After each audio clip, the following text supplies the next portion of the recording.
Cool, we started now. Hello, everyone that's watching from home. How are you? And hello, my people that are here live as well. So today's session, let's get right into it, is going to be on how to edit a cappella tracks. So editing is sort of like the process that you do before you start the mixing process. So in sort of simple terms, editing is tuning and timing. Yeah. So it's what some people might think of like as auto tune. But what Melodyne does is it lets you get really precise control over the exact tuning and timing of like every single note, every single pitch in a track. Whereas an auto tune kind of thing, which is what you think of when you think of like T-Pain kind of sound effects and maybe like Cher kind of stuff, is like sort of like, I like to call it a blanket auto tune. It tunes like everything up to a standard. You know, it doesn't give you that sort of manual control. So that's why I don't really call Melodyne auto tune. But you can auto tune. Melodyne lets you do these really precise changes. So yeah, what it does is it changes the pitch of your notes, and it can change any of the timing that you want. So similar to in lots of like audio editing software, there's a quantize function which sort of like locks the timing and the transients, we call them, of your notes, like where your notes hit, to like a time grid. So Melodyne can do basically that as well, but with a bit more sort of finesse. You can really like I say, adjust each and every single bit of it, and it lets you do other stuff. Like you can adjust amplitude, so like volume. You can adjust things called formants, which is kind of almost like the timbre of the note. We're not going to be going into much of that. We're going to really focus on the pitch and timing today, because that's like the bread and butter of editing a cappella music, as you probably know. I'm going to sort of try and say everything quite simply, because I don't know what everyone's experience with Melodyne is already. I know some people might already have some, but others might have no idea. So I'm going to sort of do everything from a base level almost. So Melodyne changes pitch and timing. So it's really, really powerful, but what it can't do is something that you need to be aware of when you're in your tracking phase. So when you're recording your parts, it can't add energy or like soul or emotion into your tracks. Yeah. So you can edit, pitch, and tune and time a track all you want, but if it sounds dead, it's gonna sound dead. You can't really amp that up with Melodyne in the editing phase. There are some things you can kind of do when you're mixing to add energy, but at the end of the day, if your raw recording sounds dead, the end result's going to sound dead. So it's really important before you even get to the editing phase that your recording is good enough. And part of that is having a good tracking engineer with you as well, who knows how to motivate, I guess, your singers and bring the emotion and the energy out of them to get into the microphone when you're recording. Yeah, so it can't add energy or soul. It cannot really produce mixing effects. So things like reverb, which kind of like echoey, kind of like, making it sound like you're in a different space. It can't add delay. So that's when you're like, hello, hello, hello, hello. That is like a very widely used effect. And a lot of other, it can't like make something sound like it's somewhere else. Those kind of things. Melodyne can't do that. That all comes in your mixing. So Melodyne really is just to sort of get it sounding clean, really. I like to think of it before you get to the mixing stage. Does that make sense? We won't be going much into how to make your track pop, because that's sort of with the mixing phases. This is going to be how to make your track sound professional. A lot of the time, this is the biggest benefit to it. Yeah, a lot of people think that Melodyne is cheating, or like using tuning software is like cheaty. And I would agree. In like a live show, there are ways that you can live tune vocals. In a live show, it's a little bit, controversial, but I think it's not really cheating for recorded stuff, because you only have the one sort of piece of sensory data when you're listening to something. So has anyone ever been to like a live show, filmed it, and in the moment been like, wow, this sounds incredible, that's so good, it's just amazing, and then watched it back like the next day or something and been like, wow, they don't sound as good as I quite remember? That's because you're in a sort of like somewhere live in like a concert venue. You've got all this audio kind of sensory data coming at you, but it's also accompanied by a lot of visual data as like sensory data as well. So in order for your brain not to get overwhelmed, your senses not to get overwhelmed, your brain does what's called sensory gating. So it kind of puts like a block on kind of like the amount of this sensory data you can kind of process.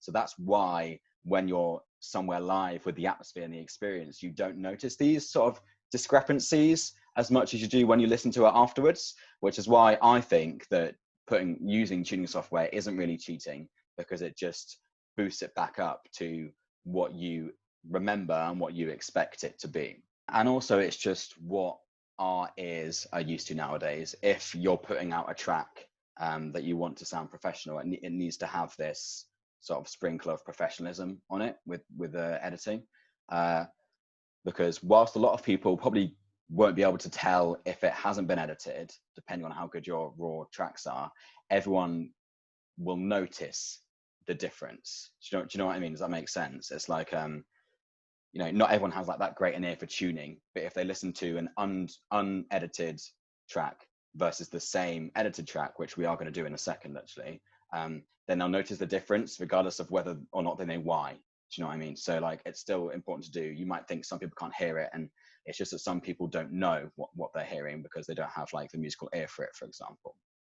So yeah, so with that, that's kind of the preface as to what Melodyne does, why it's useful, and why people should use it. I am going to start screen sharing and use my sound, optimize that. And I'm going to show you an example of what Melodyne does. So I'm going to show you something like a track edited versus unedited. Yeah, so you'll be able to hear the difference. So this is, let me just pause it before it plays. This is a track from my group, Lux. Have I optimized? I have. From my group, Lux, like a little mini thing. And what I've done is I've put like the unedited bits of audio, you know, next to the edited bits. You'll see. I'm just going to play it, and you should hopefully be able to hear the difference.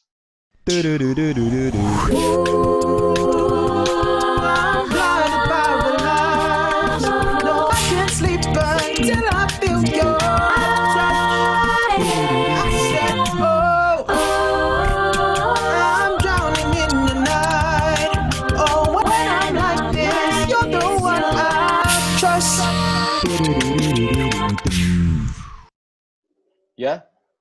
Does everyone hear the difference from that? Obviously, the edited version has also been mixed. So a lot of why it sounds so like, ooh, is because it's been mixed. But maybe let's listen to it one more time before we go on to how to use Melodyne. Let's do it one more time. Make sure you're just listening to the actual like edit, the tuning, and everything being in time and everything being in tune, rather than listening to the sort of mixing effects, just so everyone knows what they're listening to.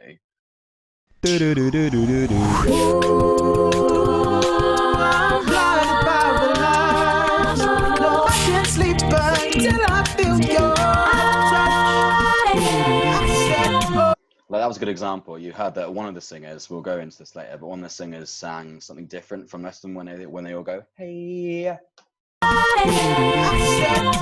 So one of them went, hey, yeah. So this is the kind of stuff we're going to go into as well, how to fix that. I'm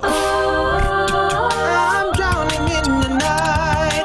Oh, when I'm like this, you're the one I trust. Cool. So that is that. What we're going to do now is open up Melodyne, and I'm just going to introduce you to the interface. With this tutorial, I'm going to be using two different versions of Melodyne.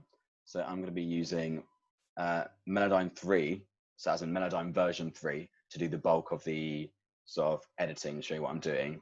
But I'm going to show you the interface as well for Melodyne 4, because most of you, if you now go and get Melodyne, and you get a 30-day trial as well, if you now go and get it, you'll probably get Melodyne 5 or Melodyne 4 possibly. So Melodyne 5 looks very similar to 4, so that's why I'm showing you this, just so you know where everything is. So let's just go through the interface. So first thing to do is to put in some parts. So let's just use these ones. I want to put them in right on this 0 line. There it is. And that puts this track in for us. So what these are notes. So I believe Melodyne calls these blobs. So these blobs are the kind of, it's almost like the average of the notes. So what Melodyne does is uses an algorithm to sort of listen to the track, and then it determines where the sort of breaks are in each word using this algorithm, and then it sort of detects it and detects between each break what's the average of that note. And these blobs are the average of that note. You can sort of see here that it's not perfect, because when we look at the line, and what the line is your actual exact pitch. The line is your pitch. You'll see that here, for example, this actually looks like 2 pitches to me, but Melodyne hasn't caught that. So I'll show you what we do about that later. We basically just want to cut that ourselves. But yeah, so if you look over here on the left kind of side, then we've got this scale. So this is where you sort of read what note and, you know, where your pitches kind of are for each bit, right? And this button also locks the scale. So if I were to drag this up, you can probably hear that as well, can't you? It sort of like, you see how it snaps there and there. If I turn this off, it doesn't snap there. It sort of will go wherever I want it to. So that's that. So that's the note grid, the one that goes horizontally, and then the one we've got that goes vertically is the time grid, right? So we can change this. This has detected automatically what it thinks the tempo of this is.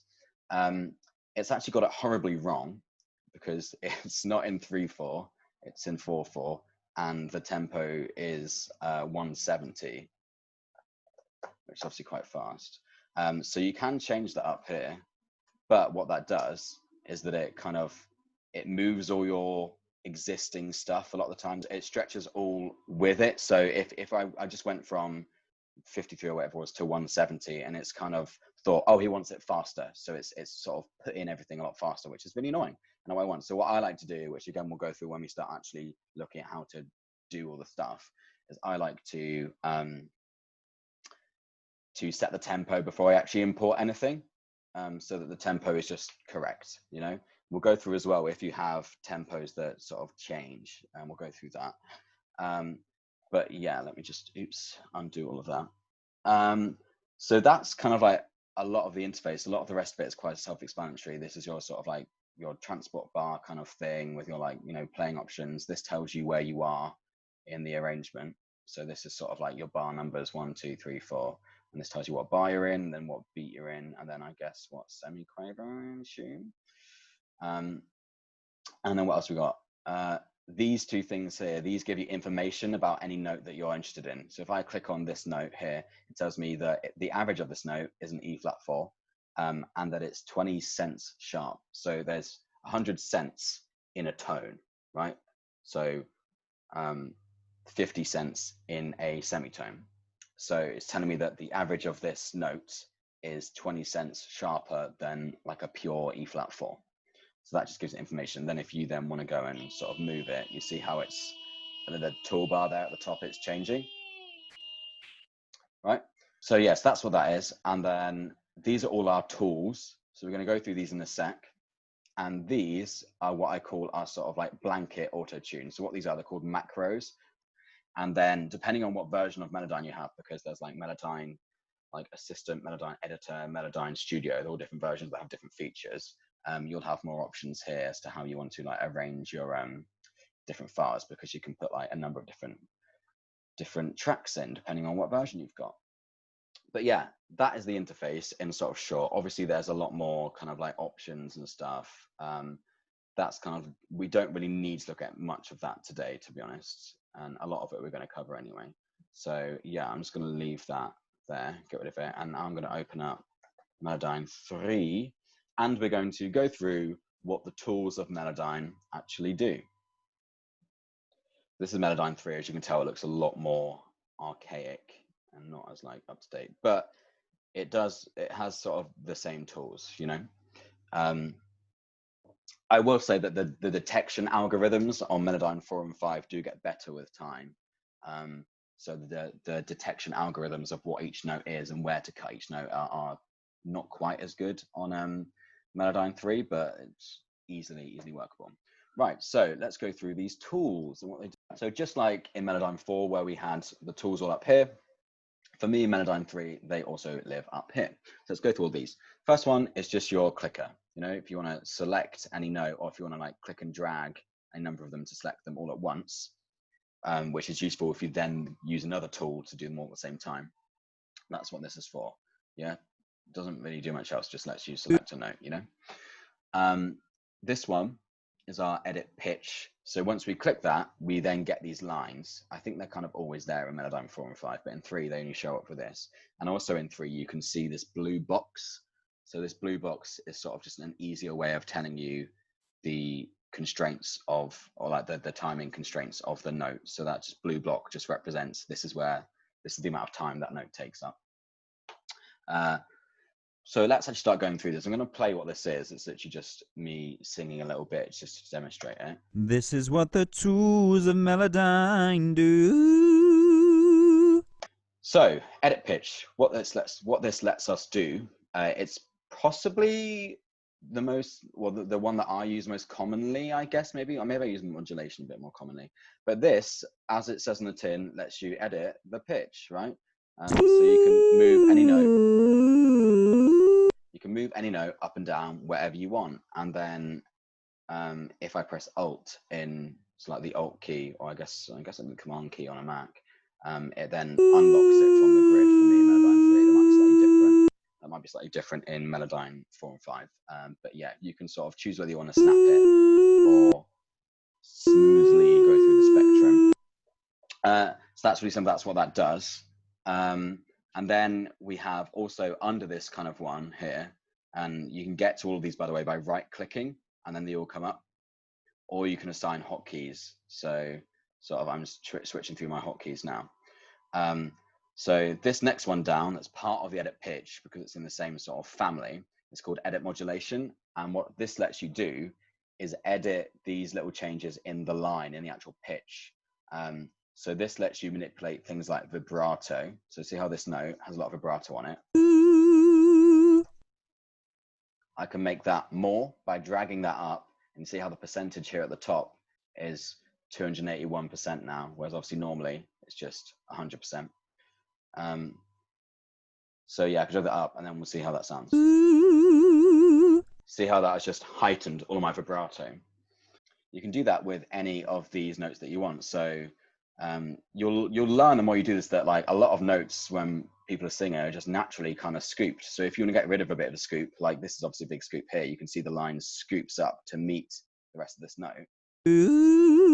So I can actually even this out how much I want, and then I can go back to the first edit pitch tool, move that up a tiny bit to meet it. And also just get rid of that. And hear how there's actually slightly less of a scoop now than there was before. It was like this before, whatever it was. Yeah, so it's quite powerful. It lets us like do a lot, these two tools. And then the third of these in this family is the pitch drift. So this is more useful if you have like a really long note that someone sort of starts drifting on and starts slowly going flat or slowly going sharp. That's what this is more useful for. It kind of balances out the whole thing, whereas pitch modulation balances out kind of like the larger changes, if that makes sense. So you see pitch modulation really helps me flatten that, whereas pitch drift won't do much for helping me flatten that compared to modulation. So that's that. And then we have Formant.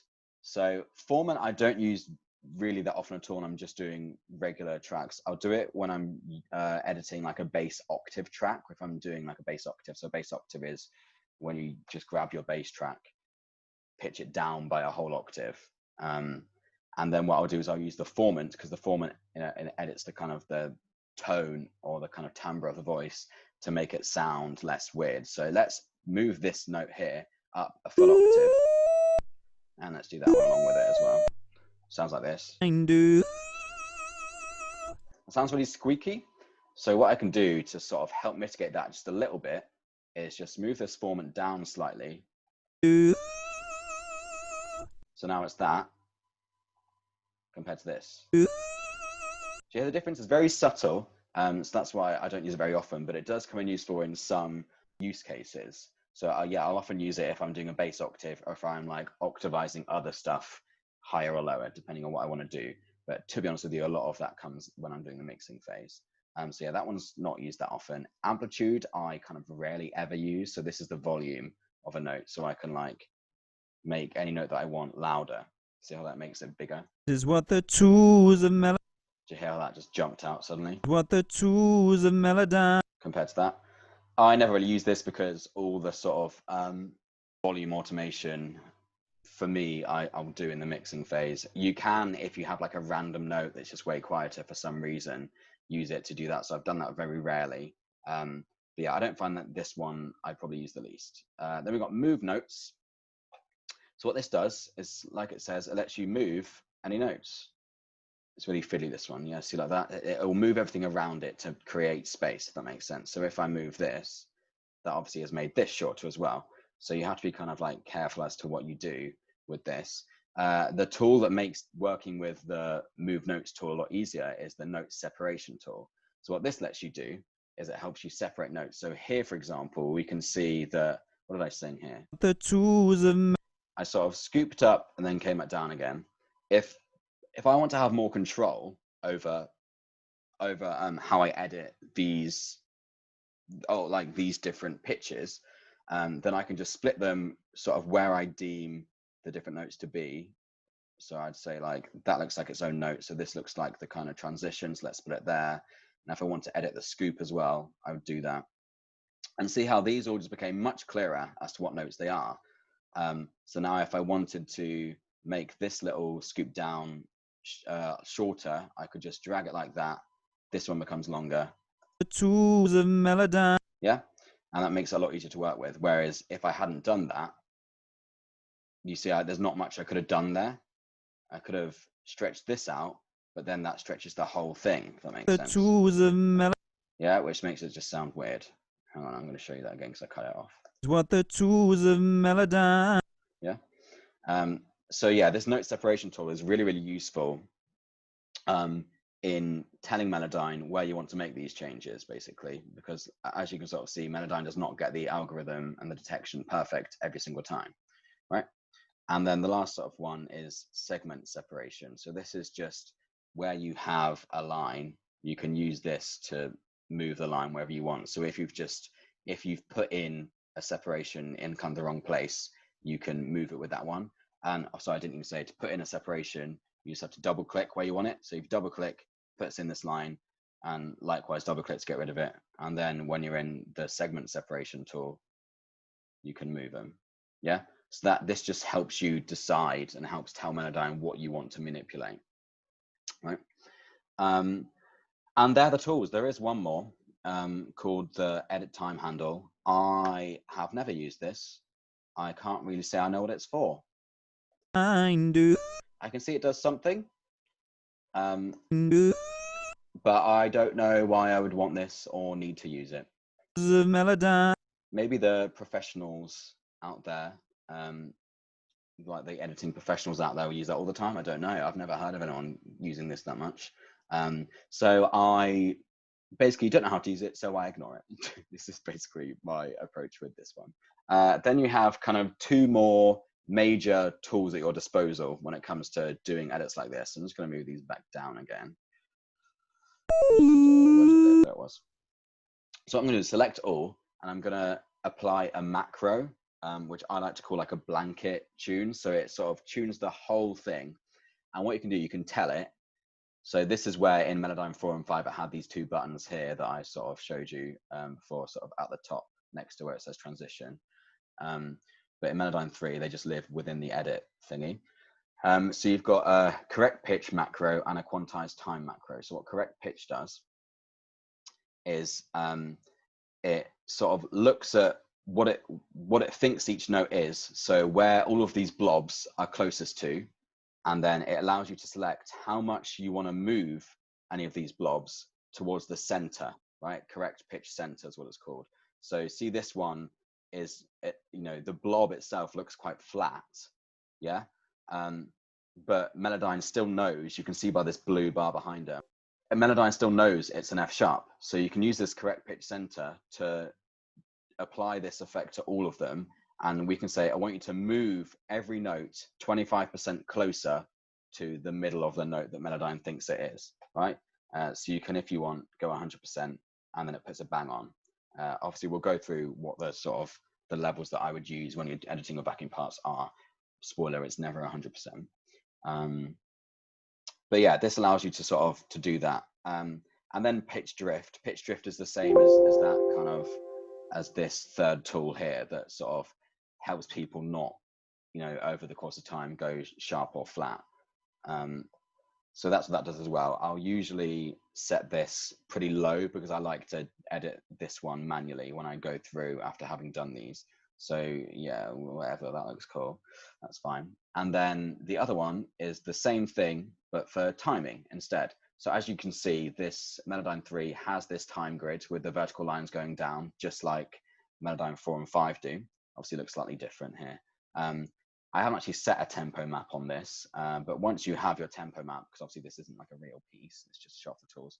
Once you have your tempo map in there properly, you can select to what groove reference, so to what like subsection of a bar do you want Melodyne to snap, or quantize, we call it, snap all these blobs to.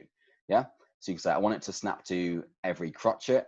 It's all like American, like, quarter note, eighth note things. So every crotchet, quaver, semiquaver, or demi-semiquavers.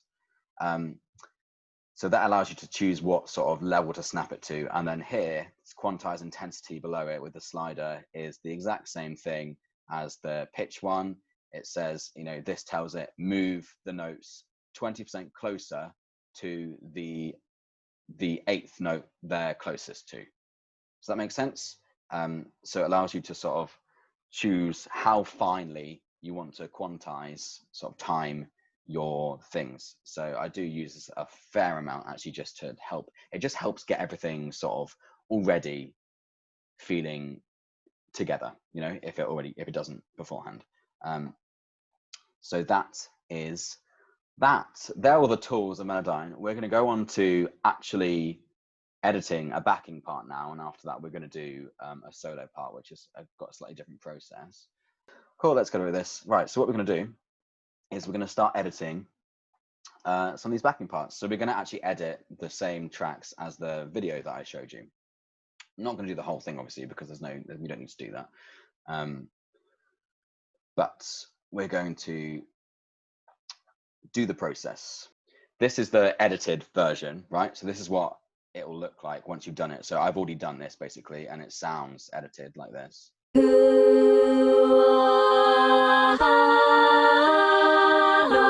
I can't sleep until I hear.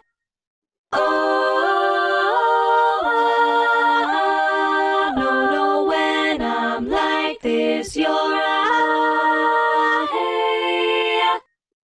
So what we're going to do, we're going to start a new arrangement. So same sort of process in Melodyne 4 and 5, except when you open Melodyne 4 or 5, unless you open into a file already, it starts with this arrangement up. It starts with the interface already up, whereas just in Melodyne 3, we're just going to open one up. Then the first thing I'm going to do before I actually import my tracks is set the tempo that I want, like I mentioned. So yeah, I know the tempo for this track is 170, so let's set that. That means that when we import them all, they're all going to be in the right tempo anyway.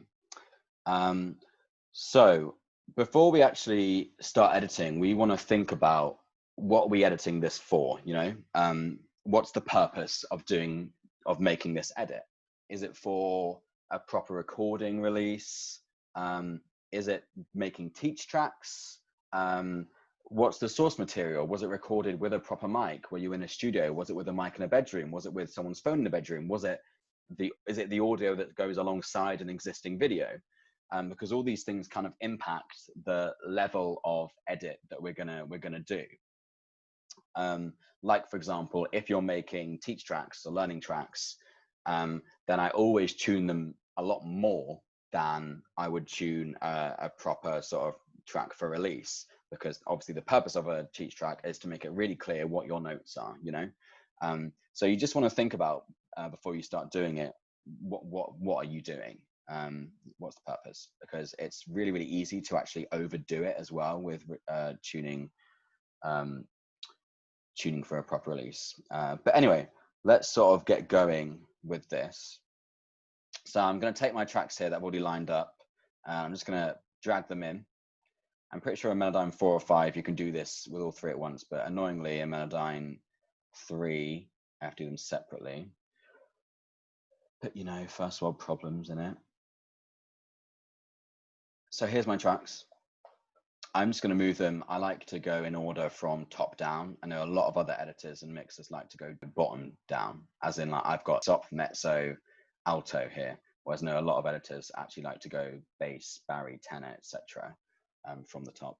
So that's just personal preference. I've already put a tempo in, obviously. What I'm going to do quickly before I start doing it is just bring these levels down, because I know that these are loud, just because obviously I tested it. So you can like, there's a mixer that lives within Melodyne, so you don't need to go into much of these really, but you can sort of select how loud you want stuff to be. So I'm going to play this and try and think back to the one that I just played of all the girls together, and then yeah, we're going to get from this to that. Or we're gonna, you know, I'm gonna show you how you would get from this thing. I'm not gonna do the whole thing, like I said, but yeah, let me play this. So this is the raw, unedited vocals. No,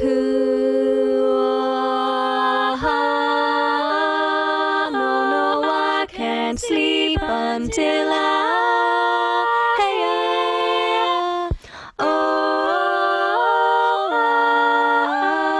no, when I'm like this, you're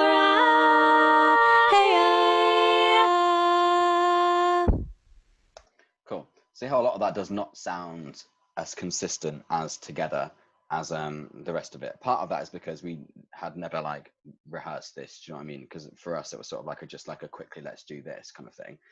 So this didn't really have any rehearsal or musical notes with it.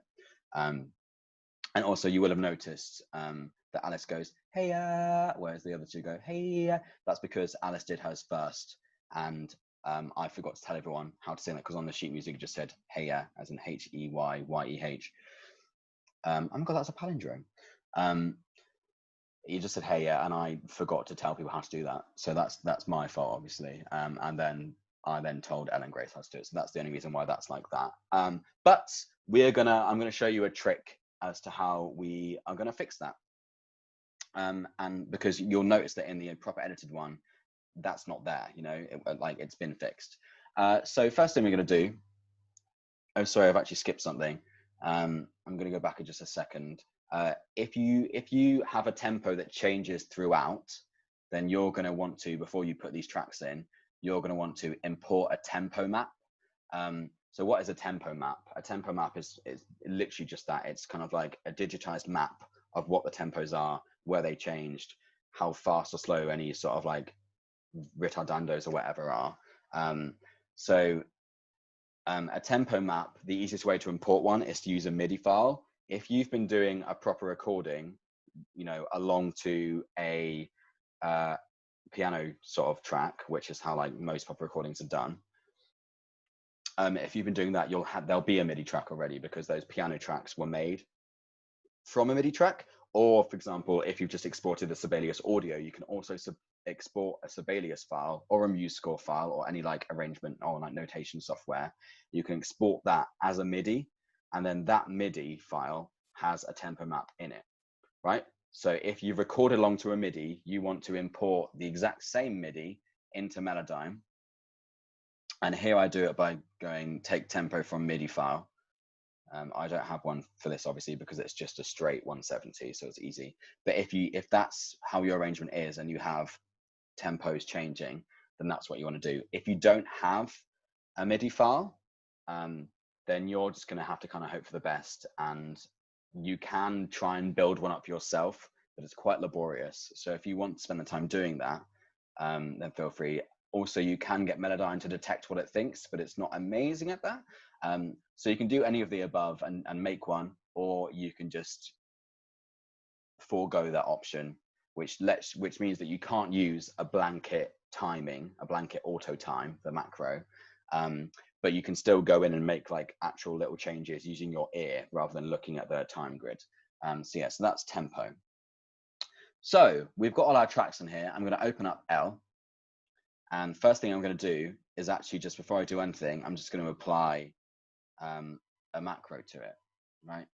So I'm going to go to my edit, correct pitch, and I'm going to put how much I think L needs. Obviously, L's in my group, and I know, you know, what L's tuning is like, and I know she's very good. She's a very in-pitch singer. So I'm going to put her somewhere, usually I'll put people somewhere between 30 and 40, which doesn't seem like that much, but I'm kind of thinking is that a lot, because apparently I've heard on the grapevine that pentatonics don't use any more than 2%. But pentatonics are professional a cappella singers with amazing recording engineers and have all the time in the world to do take after take after take after take to get the perfect natural ones. And most collegiate singers don't have that time to do that, because obviously recording is expensive and takes a lot of time anyway. So that's why I think we go a bit higher on these. So I usually just put them around the same sort of level. So I'm going to put L at maybe like 32, because I know that she's very in tune regularly anyway. So I'm going to do that. And I'm going to do that actually for all of my singers. So here's Grace, who's our mezzo. I'm going to do the same thing. Maybe bump her up like a couple to 34. She's slightly less than L. And then Alice, same thing again. I'm going to bump her up a bit as well. So this is where it's useful if you really know your singer's voices. You'll know and you'll learn the more you sort of tune them how much is appropriate for each person, right? So we've got our blanket tune. So we can listen to them all together. You can only actually listen and edit all of them at the same time if you have Melodyne Studio, like the upper version. Melodyne Assistant, which is what I have for Melodyne 4, lets you do them one at a time, which is, you can do it one at a time, definitely. It is a lot easier, though, I would admit, to do them all at the same time. So you can listen to these. So what we want to do basically is, now that we've done that, we can, if we want, go in and do a blanket time. But I think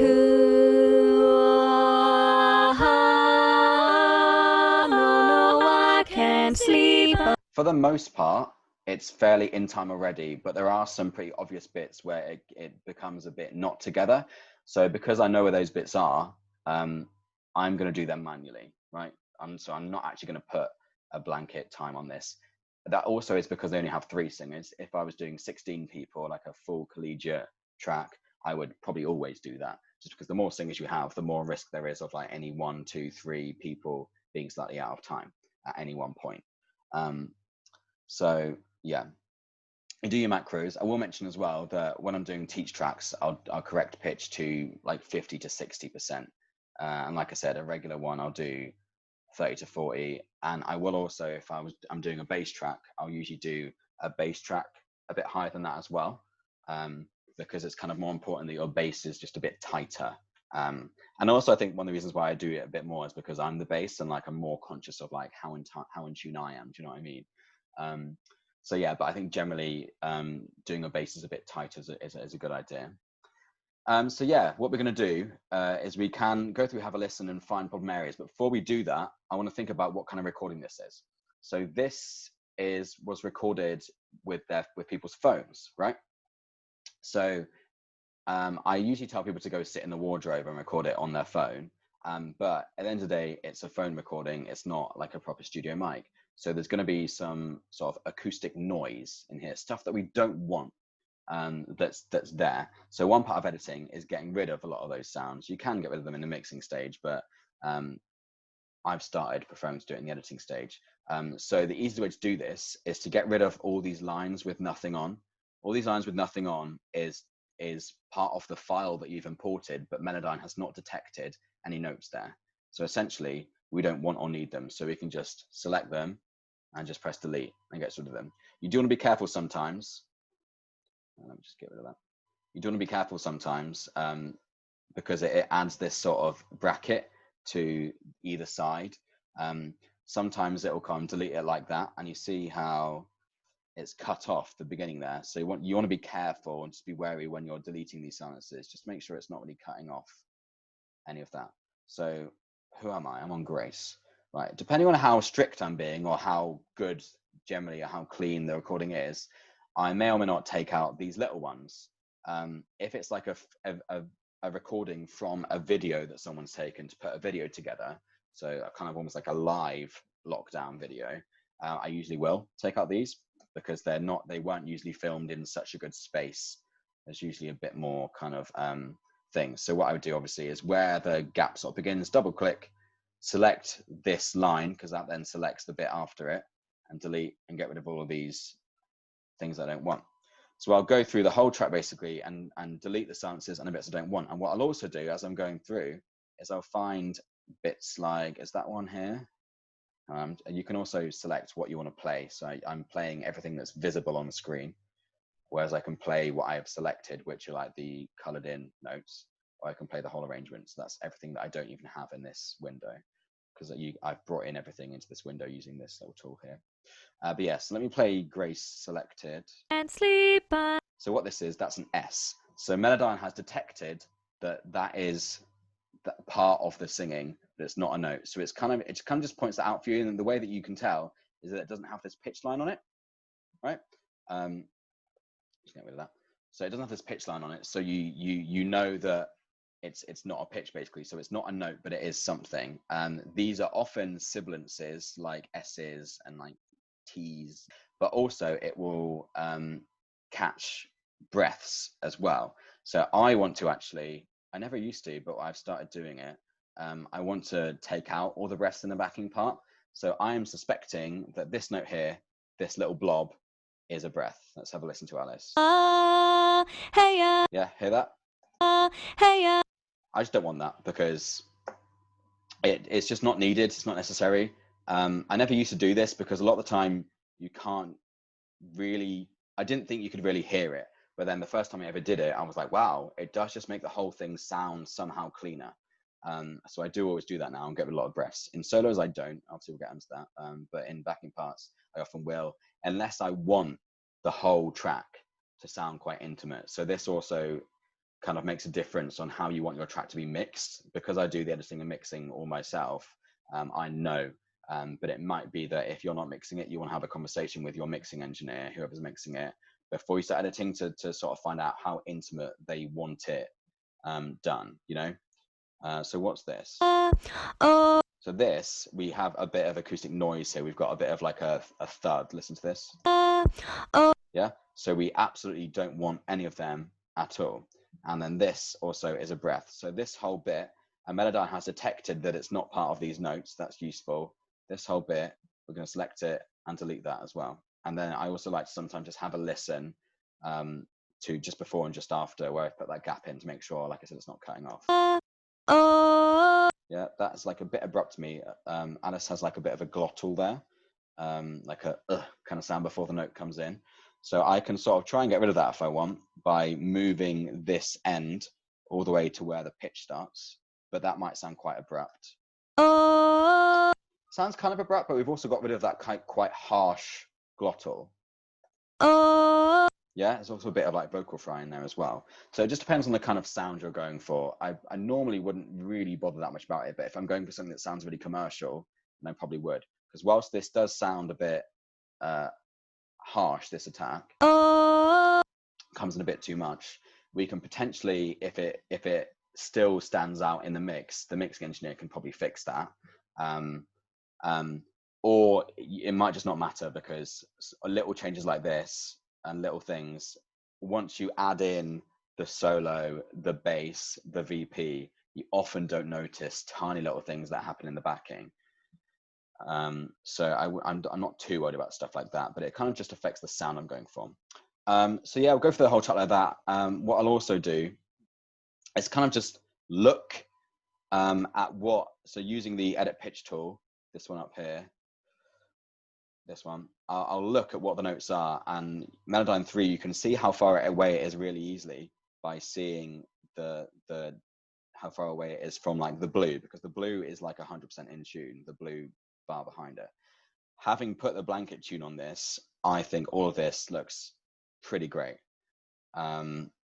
This maybe is giving, I'm sort of thinking that it's probably a bit flat. It doesn't look it because it's quite a loud note. The amplitude for it is quite tall, so it's quite difficult to see. But if you just look at the line, try and ignore the colored block behind it, the blob, look at the line. And if I go across where that line is here, I can see it's actually a bit, it's kind of almost on the edge of a D and a C sharp. So I just want to move that slightly up to the center of a D. And you can see here, whilst I move it, in this little box here, just like in the interface for 4 and 5, it tells me how far off. So that's -6. -6 is perfectly fine. If I wanted to, I could just double click this and it will snap it to 0 of the note it thinks it is. But also bear in mind that if it's just that bit too flat, the Melodyne thinks it's actually a C sharp, and if I double click it, it'll snap to a C sharp instead. And if I miss that, if I don't notice, like we've got the wrong note. Let's listen to the rest of them. Obviously, once you go through and listen to it all together, you're going to hopefully notice things like that. But, you know, it might be moved to a different semitone that just creates a different, but still not awful sounding chord. You know, so you just have to be wary that you don't accidentally change the arranger's intent when you're doing this. Yep. So say I've gone through, looked at all the tuning. I then want to just have like another pass. Take as many passes as you want through the whole thing. So I'm on Alice now. Let's pretend that I've done Grace, for example. And one thing I noticed in Alice is just because she was recording with her phone, maybe it was kind of not angled quite correctly, but it picked up like a pop.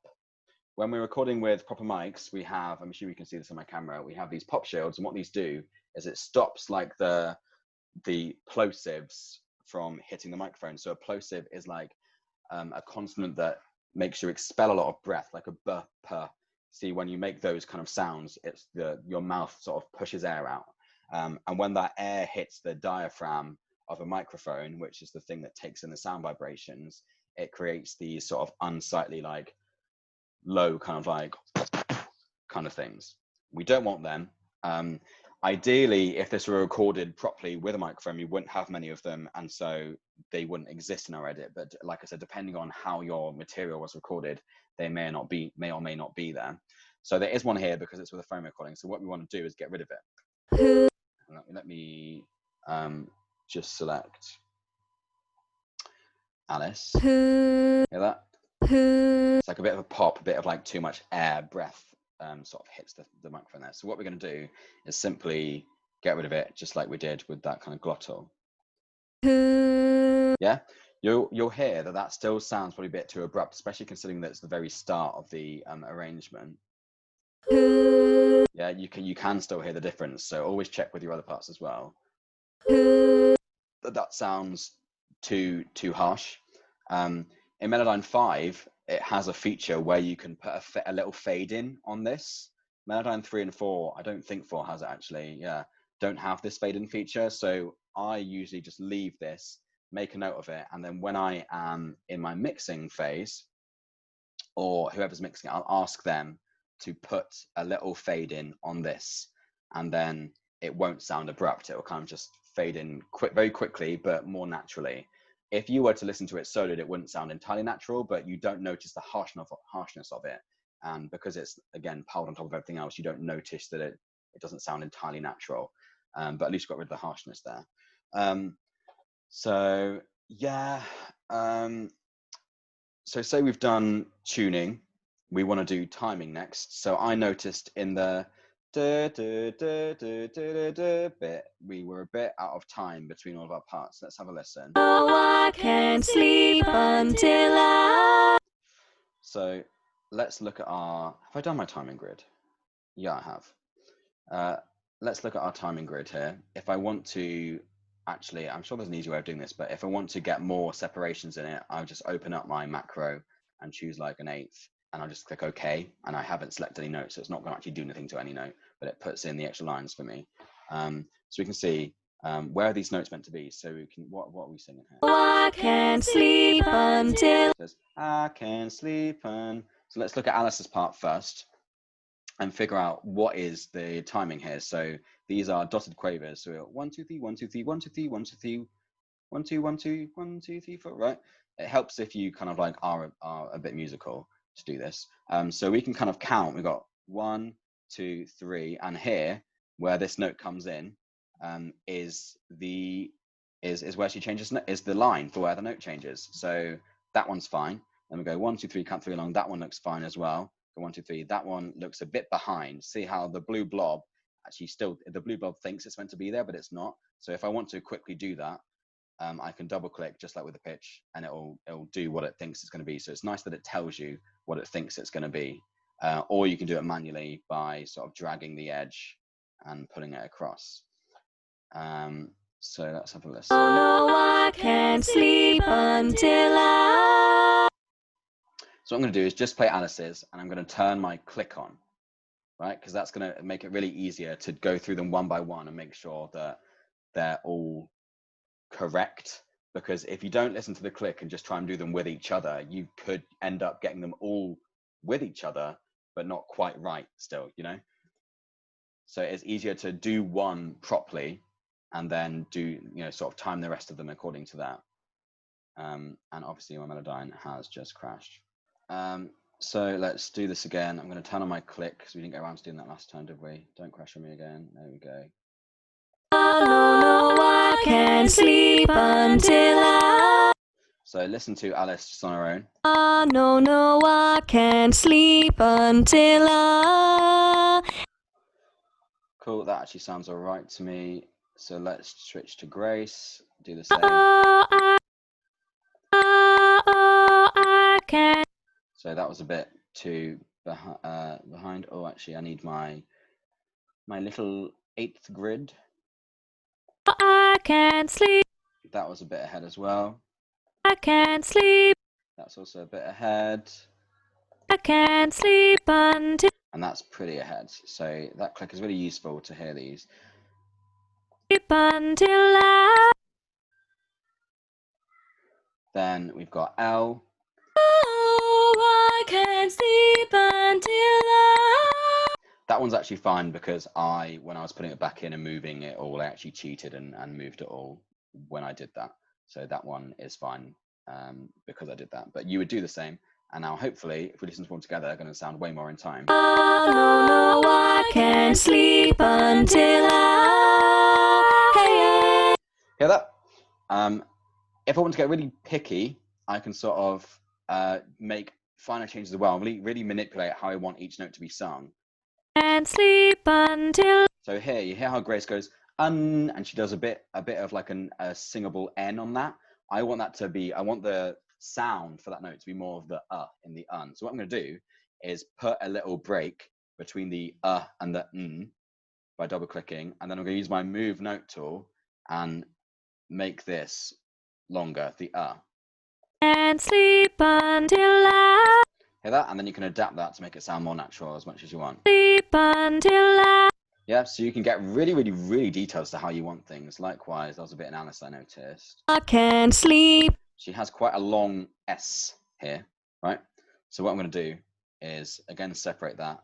And I'm going to move her can't. Her I can sleep. So that, because I can see the others in the reference track, I can see they sort of end like here. So let's shrink hers a little bit to be more in line with that. I can't sleep until Yeah.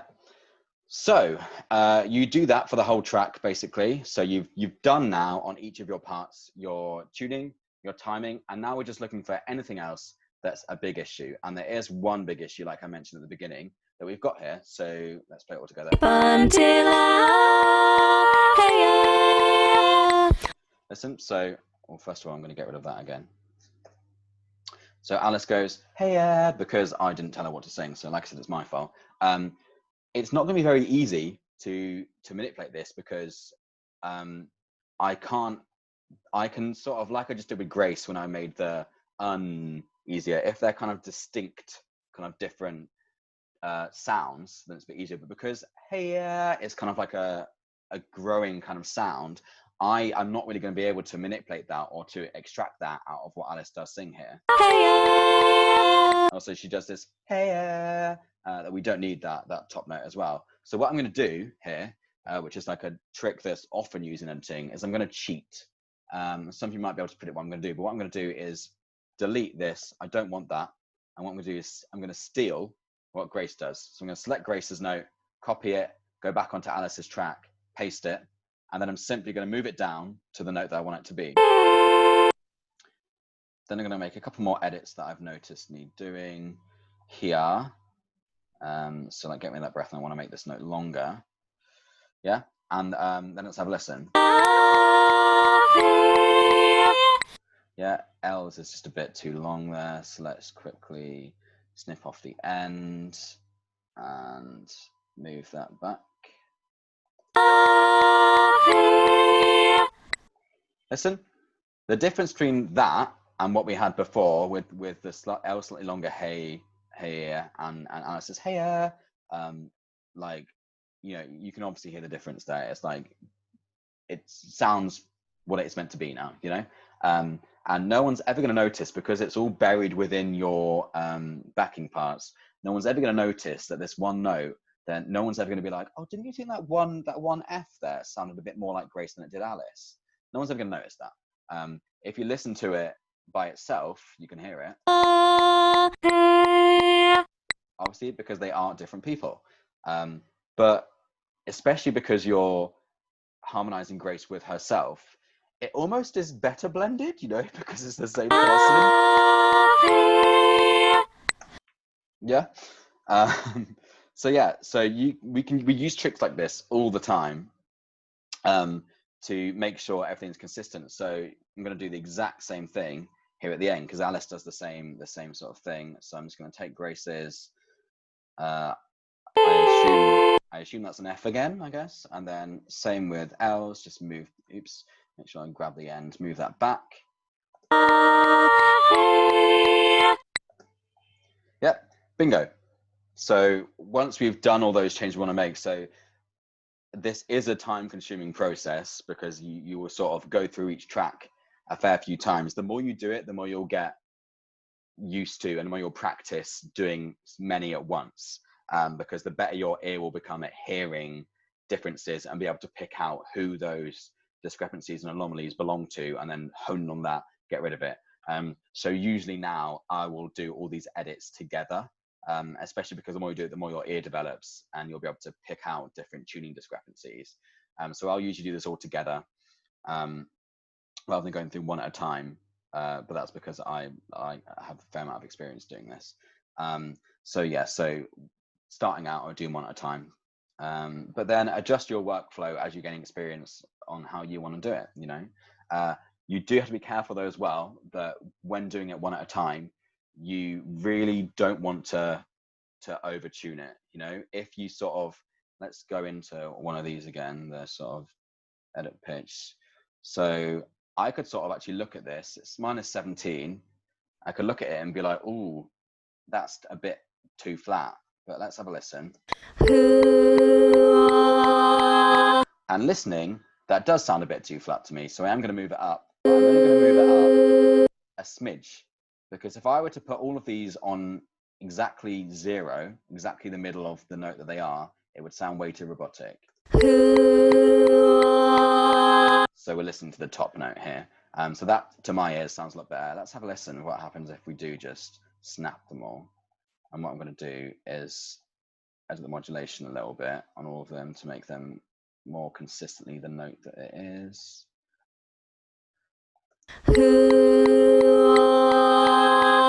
That now doesn't sound natural to me, yeah? So it's kind of a fine line between how real you want your thing to sound, you want your track to sound. One of the reasons why PTX only really tunes to 2 to 4% or whatever it is because they obviously really want to avoid that unnatural sounding effect that you get through overtuning. So yeah, you do need to be careful. And yeah, that's basically it for backing parts.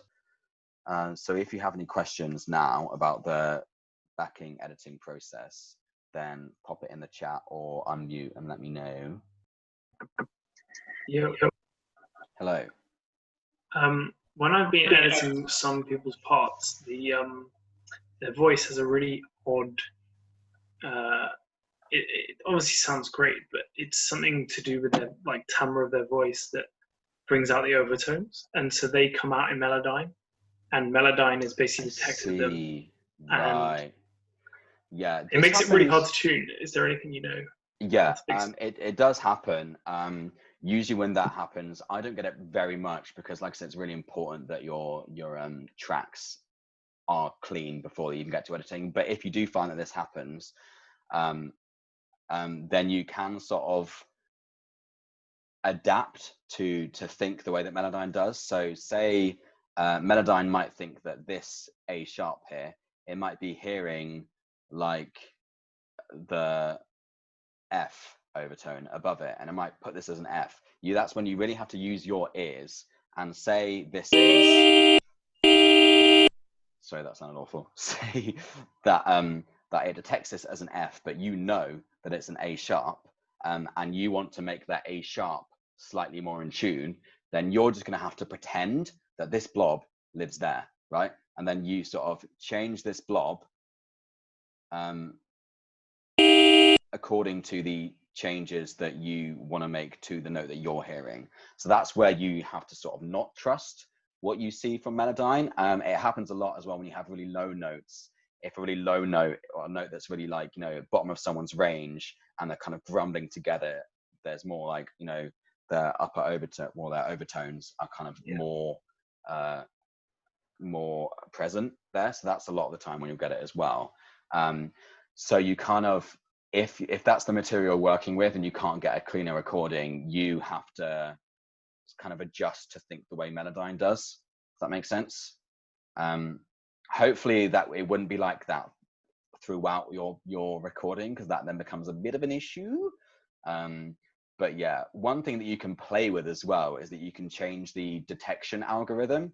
So by default, usually Melodyne it uses a certain algorithm to detect what's going on.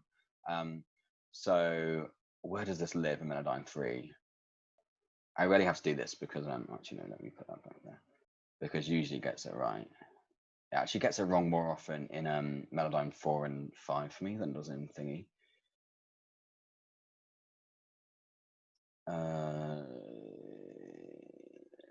There is an option in Melodyne 4 and 5, it literally says algorithm at the top. And I think I'm probably going to forget a couple, but there's like universal, percussive, melodic. It might have used like universal, for example, the algorithm universal, which might be impacting how it detects what each note is. So you can try selecting all, going to algorithm and clicking melodic, because melodic's the one that it should be using, and that might fix some of that for you. Similarly, if you put your tracking and you find that it all lies on the same note for some reason, it obviously hasn't detected it properly. That usually means that it's used the percussive detection. So again, you're going to want to change that to melodic, and maybe that will sort out the kind of overtone issues. But if not, like I said, you have to work with Melodyne to kind of do what it thinks you want it to do. If that makes sense. Cool. Thank you. Let's go on to, I'm going to just close this, blah, blah, blah. I'm not going to bother saving. Let's do a solo line. Open this file. So this is it's not actually an a cappella solo, but it's exactly the same process. So yeah, cool. So what I've got in here is I've got a piano backing. This is just like a song.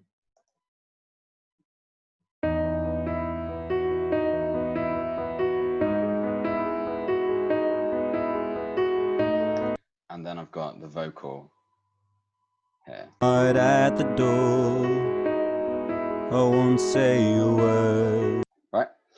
So we want to edit this vocal, so tuning, timing, same old shebang. With solos, and like I said, this is exactly the same with editing like an a cappella solo or like a solo to an a cappella backing.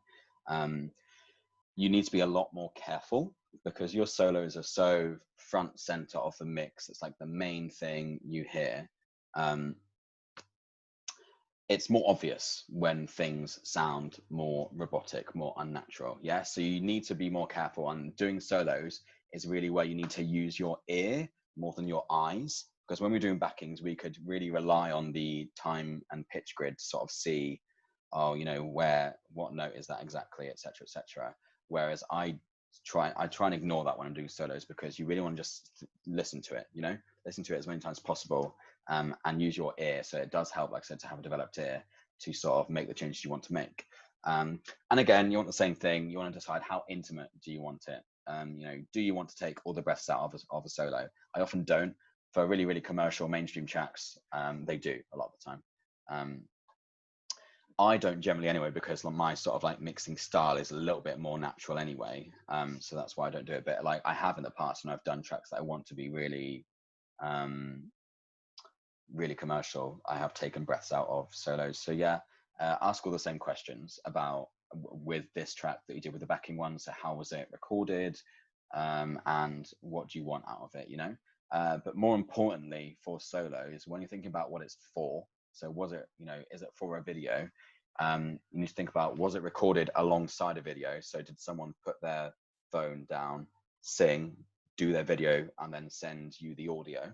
Or was it recorded separately and they're going to lip sync along to it in a video? Because this impacts kind of the amount of changes you can make, sort of like how much difference you can make in your solo. Because if you are going around and messing with timing, but there's already a video that exists to it, then that's now going to be out of sync, you know? Whereas if you want to mess around with the timing a fair amount, and the singer hasn't filmed their video yet, you can just tell them, get them to listen to your edit, and make sure they're lip syncing along to what you've edited, you know? So you kind of get a bit more freedom if it's a lip sync, but also sometimes depending on how good the person is at lip syncing, it can also then appear less natural. So this is a balance that you're going to have to sort of do yourself.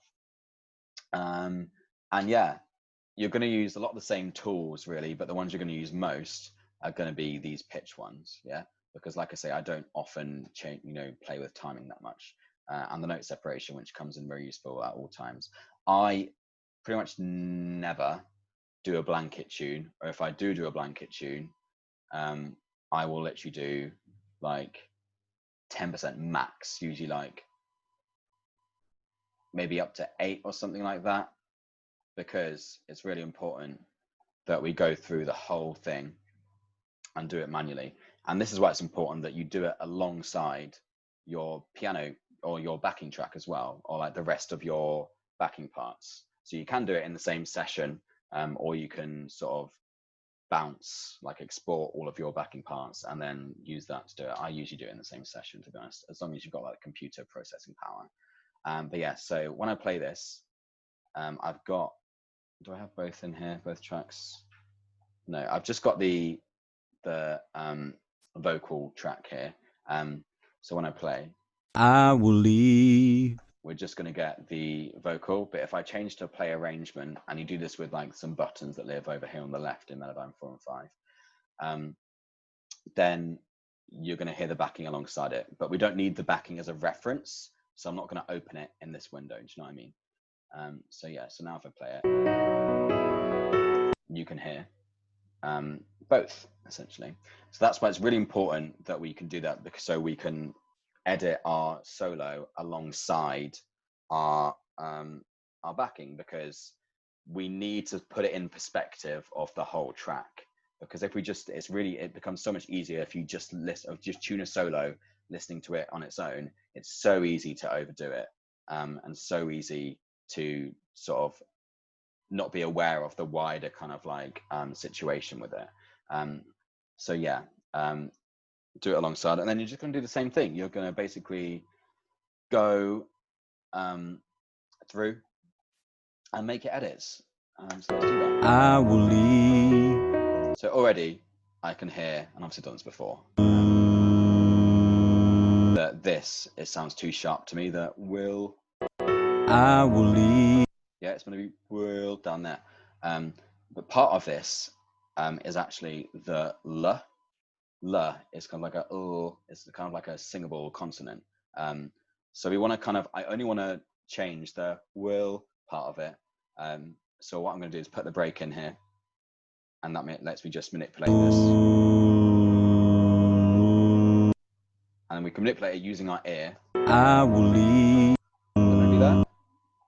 I will leave. So that's too sharp, too flat now. So you see how Melodyne is saying, oh, this is, 24 cents out. It's quite a lot. That's probably quite out of tune. But when we listen to it, I will leave. That sounds more in tune to me than it did before. When it, if it were like this, that would be too sharp to me, I think. This is where you kind of have to ignore the rest of it and really just use your ears to listen to it. If I wanted to, I could edit the modulation on that as well to make it less kind of like jumpy. I will leave. Yeah, and if I want to, like I went through the beginning, adjust that scoop. I will leave. But to me, that sounds less natural. So I can make these changes as I go through and then decide whether or not I want to keep them. This one was recorded with a proper mic, so I'm not actually going to bother getting rid of all these little silences because there shouldn't really be anything there because it was close mic'd, etc. And if I want to, I can put a gate on it, like a noise gate on it when I'm mixing. Yeah, so we're going to go through, and there's a couple of things that are sort of specific to solos I'm going to show you how to do. My heart at the door, I won't say a word. I want to find a bit that has a fair amount of vibrato. So let's take this one, for example. Your soloist, and this actually applies to backing parts as well, to be fair, might have sung a note that the note they sung might be too long. You might not want it to be that long, but if they have sprinkled some vibrato on the end of it, then if you shorten it, you're gonna get, it's gonna shorten the vibrato, which is gonna make it sound really weird.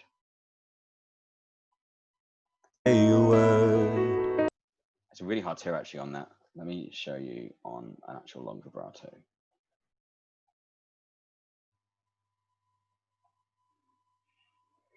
What am I doing? There it is. Pretend. Yeah, did you hear that? Pretend.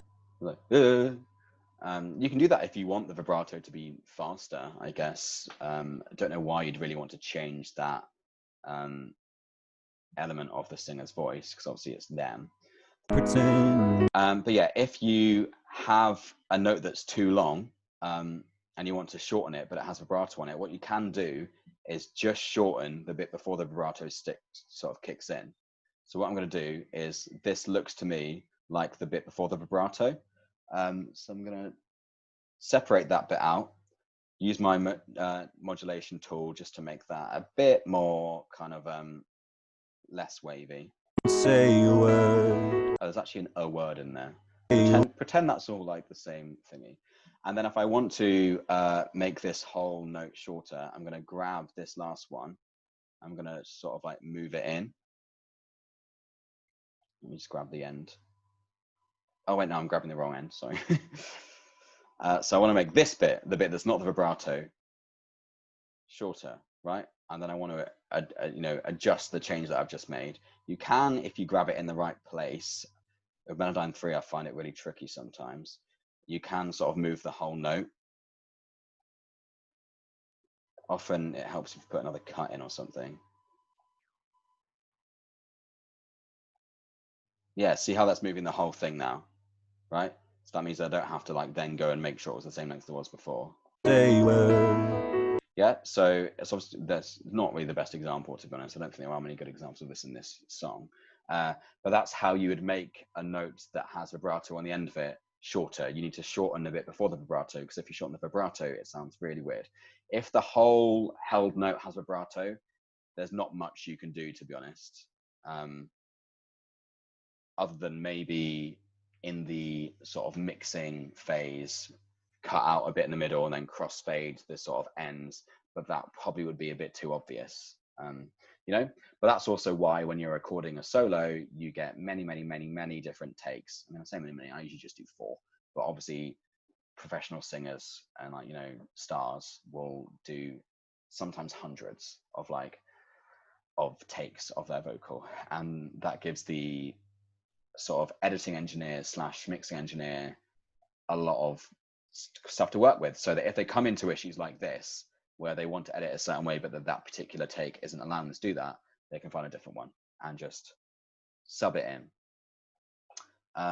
Yeah, so that's basically almost kind of it for solos. My heart at the door. Likewise, we did with the backing. If you want to make this before that, my heart, if you want to make that shorter, I can just separate it out. My heart at Hear that? It's a tiny bit shorter now. And yeah, again, I can make all these sort of changes. You will notice that with solos, they're generally a lot more wavy with these lines, and that's great. That's the point. That's this. The lines are almost like, you can almost see them as like expression, you know. It's like feeling.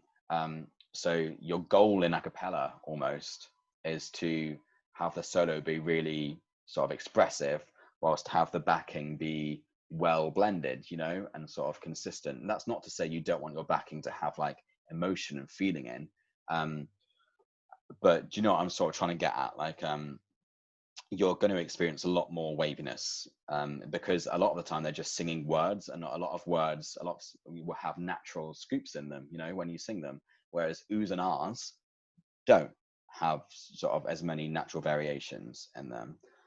So to be honest with you, that is kind of it. I'm not going to play through this whole thing because I don't want to. Cool. Well, that's it. Basically, that's the whole session. Thank you for coming, everyone. Just so you know, before you leave, obviously it was free to attend. This is like my life now. I'm not doing anything else. So if you want to make a donation or a tip, you can go to paypal.me/danmailer. Only if you can. If you can't, then don't. You know, I don't want your money if you don't have much money. But if you want to, and you feel like you learned a lot and it's going to come in really useful for you, especially like, you know, putting your ICCA sets together, then please do. It'd be much appreciated, whatever you want. And yeah, that's it. Thanks for coming, guys. Seeing as no one has any questions, we're going to end the recording now. So see you, recording people. Thanks for coming.